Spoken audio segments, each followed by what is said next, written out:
సుమన్ టీవీలో మీ business promotions కోసం ఈ కింది నెంబర్ను సంప్రదించగలరు.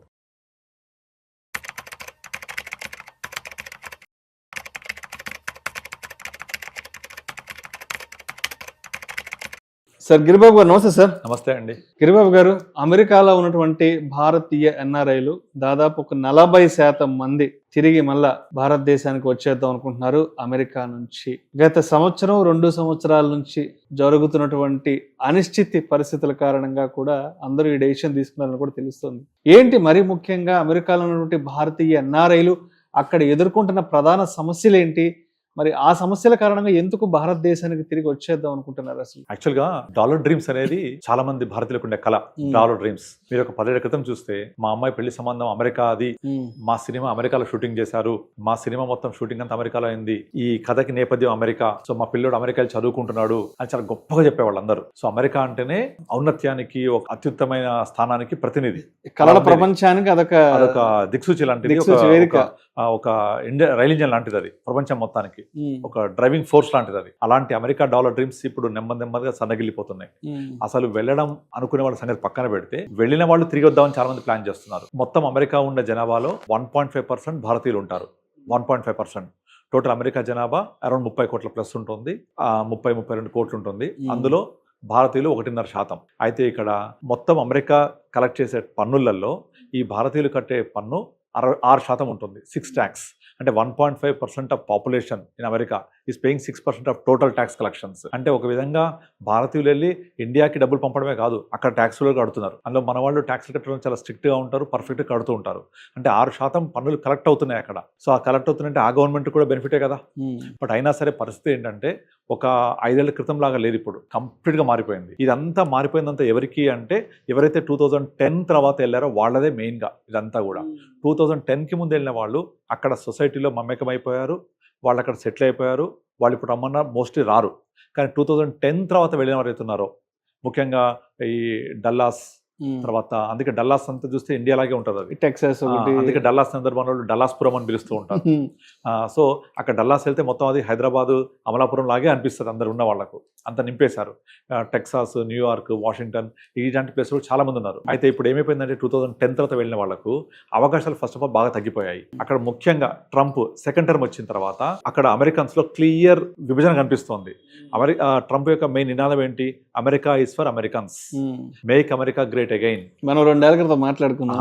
Exactly, make America great again. మన ఇక్కడ తెలంగాణ నీళ్లు, నిధులు, నియామకాలు ఎలాగైతే నినాదంతో తెలంగాణ ఉద్యమం నడిచిందో, ఇప్పుడు అలాంటి ఒక చిన్నప్పటి ఉద్యమం లాంటిదే చేశాడు ట్రంప్. ఎందుకంటే అమెరికా యొక్క ఆధిపత్యం సన్నగిల్లిపోతుంది, ఇక్కడికి వేరే వాళ్ళు వస్తున్నారు, వాళ్ళు రావద్దు అని ఒక పాయింట్ని లేవదీసి ఒక క్లియర్ డివిజన్ తీసుకొచ్చాడు అక్కడ ప్రజల్లో. అది ఫస్ట్, అన్నిటికంటే అసలైన కారణం అది. తర్వాత రెండోది, ముఖ్యంగా పెరిగిపోతున్న ఖర్చులు, విపరీతంగా పెరిగిపోతున్న ఖర్చులు.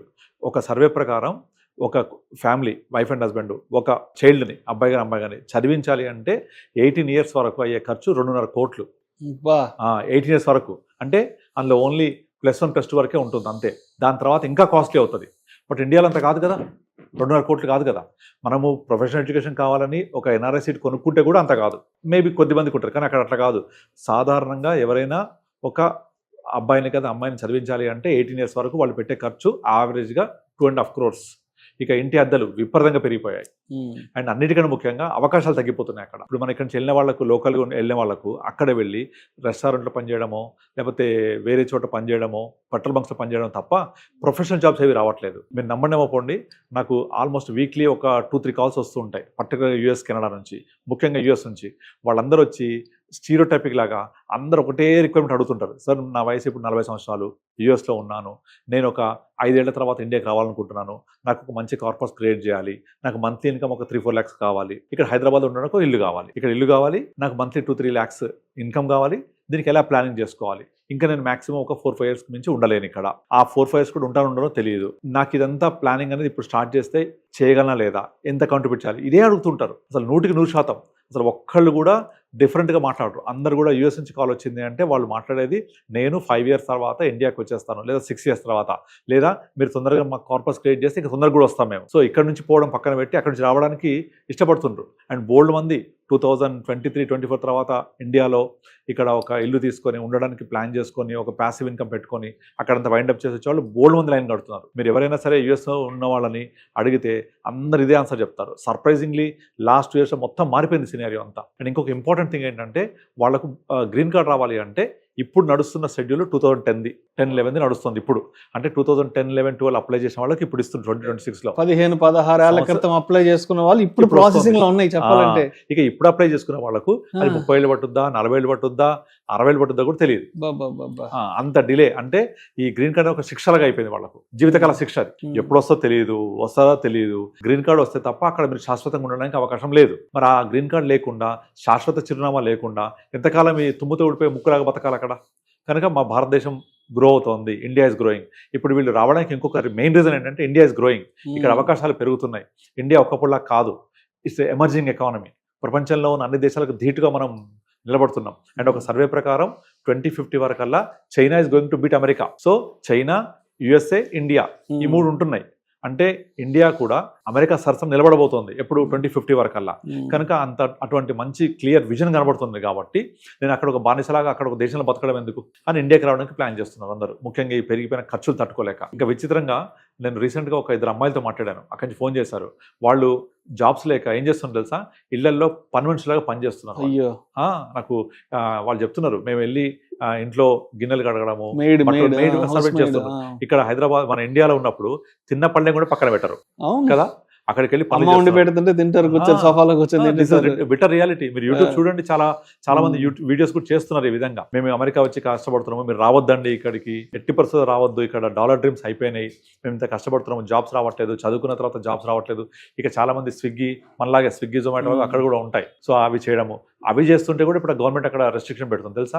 ఏంటంటే వాళ్ళకి అక్కడ ఒక అకౌంట్ ఉండాలి ఈ మనీ పడాలంటే. ఆ అకౌంట్ రావాలి అంటే రెస్ట్రిక్షన్స్ ఉంటాయి దానికి, అంత ఈజీ కాదు. రెస్టారెంట్ లో పనిచేసే వాళ్ళకు టైం రెస్ట్రిక్షన్స్, తర్వాత మళ్ళీ ఒక ఏరియాలో పనిచేయాలి అంటే ఆ ఏరియా లోకలైట్ అయి ఉండాలి. అక్కడ ఇన్ని రెస్ట్రిక్షన్స్ పెట్టి చాలా ఇబ్బందులకు గురి చేస్తున్నారు. ఎందుకంటే మా ఉద్యోగాలు మాకే ఉండాలి, వేరే వాళ్ళు వచ్చి ఆక్యుపై చేయకూడదు.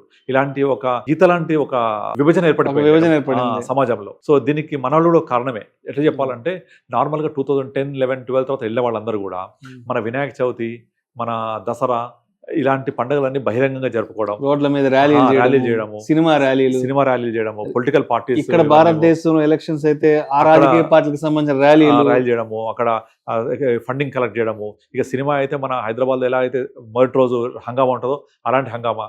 కొన్ని థియేటర్స్ లో సినిమా ఆపిన సందర్భాలు కూడా ఉన్నాయి, అంత హంగామా చేస్తారు, పేపర్లు జించిపడేసి గందరగోళం చేయడం, స్క్రీన్లు పగలగొట్టడం. ఇవన్నీ కూడా వాళ్ళు నచ్చట్లేదు వాళ్ళకు. అంటే ఇప్పుడు మనము ఎక్కడి నుంచో ఇక్కడికి వచ్చి బతికితే, ఇప్పుడు మార్వాడి గోబ్యాక్ అని ఒక విధానం జరిగింది మన దగ్గర తెలంగాణలో. వాళ్ళని ఇండియన్సే, వ్యాపారం తప్పులేదు, అయినా మన వాళ్ళ అవకాశాలు పోతున్నాయని అలా అన్నారు. మరి మన దేశంలో ఉన్న వాళ్ళకి ఎట్లా అంటే దెన్ థింక్ అబౌట్ అమెరికా. వాళ్ళ సంస్కృతి మీద మనం పోయి దాడి చేసినట్టే కదా వాళ్ళు ఫీల్ అవుతుంటారు. మన యొక్క పండుగలన్నీ బహిరంగంగా జరుపుకుంటూ ఉంటే వాళ్ళ సొసైటీ, వాళ్ళ కల్చర్ అంతా వేరు. సో ఆ కల్చర్లోకి మనం చొచ్చుకుపోయినట్టుగా ఫీల్ అవుతుంటారు వాళ్ళు. సో ఆ విధంగానే ఆ ఒక సన్న గీత లాంటి ఒక విభజన ఏర్పడింది అక్కడ సొసైటీలో. సో దీనికి మనం కూడా కొంత కారణమే. కాకపోతే ఇప్పుడున్న పరిస్థితులు ఏంటంటే అక్కడ కంటిన్యూ అవ్వడానికి అంత ఫ్రూట్ఫుల్ అవకాశాలు కనిపించట్లేదు. ముఖ్యంగా అవకాశాలు అనేవి చాలా తగ్గిపోతున్నాయి. H1B వీసా తీసుకోవాలి అంటే $1 lakh పే చేయాలి, చాలా బర్డెన్ కంపెనీస్ కి. లాస్ట్ ఆగస్ట్, సెప్టెంబర్ లో వచ్చింది ప్రపోజల్. దాంతో 87% ఆఫ్ H1B వీసా అప్లికేషన్స్ కి ఎఫెక్ట్ అయిపోయింది. అది తగ్గిపోయాయి దాని యొక్క పర్సంటేజ్ ఆఫ్ అప్లికేషన్స్. అది రెన్యువల్స్ కి మాత్రము ఎగ్జామ్స్ ఇచ్చిండు, కొత్త అప్లికేషన్స్ కి $1 lakh అంటే కట్టట్లేదు. సో ఎగ్జామ్ దాని యొక్క డిమాండ్ 87% పడిపోయింది. సో ఇవన్నీ కూడా కలగలిపి అమెరికా డాలర్ డ్రీమ్స్ ని కుదేలు చేస్తున్నాయి. అందుకే ఇండియాకి వచ్చేయడానికి అందరు చాలా మంది క్యూ కడుతున్నారు.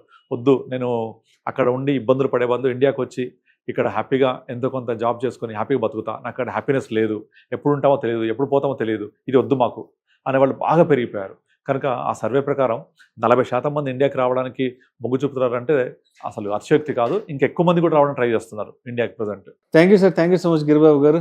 డాలర్ డ్రీమ్స్, అమెరికన్ డ్రీమ్స్ ఎందుకు చెదిరిపోతున్నాయి, ఎందుకు చాలా మంది భారతీయులు ఆల్మోస్ట్ 40% మంది అమెరికాలో సెటిల్ అయినటువంటి NRI ఇండియన్స్ ఎవరైతే ఉన్నారో మరి ఎందుకు ఇండియాకి వచ్చేద్దాం అనుకుంటున్నారండి, అక్కడ వాళ్ళకి ఏర్పడుతున్నటువంటి ప్రతికూల వాతావరణం ఏంటి అనే అంశాల గురించి చక్కగా తెలియజేసి thank you so much sir. Thank you అండి.